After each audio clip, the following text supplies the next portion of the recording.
given us some excellent information concerning his background and some of the experiences that led him to us this morning. And so, Dr. Marbury, let's see if we might be able to pick up where we left off and to have you to start talking about African Americans and the institutional church from your perspective. Well, I think what's foundational for the institutional church for African Americans, and perhaps foundational for most churches, but particularly for black churches, is the Bible. Mm-hmm. You find it in the pulpits. We preach from it. It is our authority for our moral life, and it is for most Christian communities the Word of God.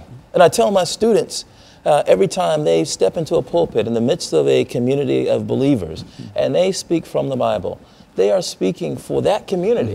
What is the Word of God?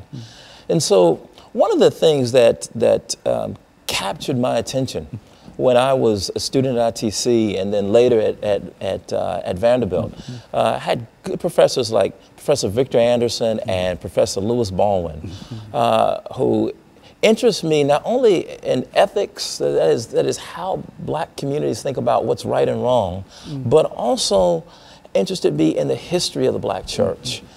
And from that standpoint, I wanted to know, well, why do black churches, why do churches in general think of the Bible and use the Bible so differently? For example, you look in Nashville and you've got churches from one end of the city to the other. And on fundamental issues, we disagree, and yet the same book is being preached from our pulpits.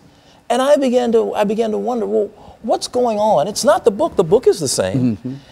What's going on in the way that we interpret these texts? It's the interpretation of the book. Absolutely, it's the way.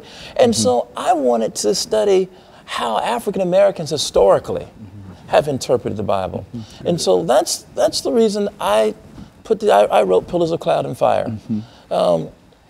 It begins to look at African American biblical interpretation from the antebellum period, starting with slavery. And I look at various examples. A radical example and a conservative example in the antebellum period, beginning with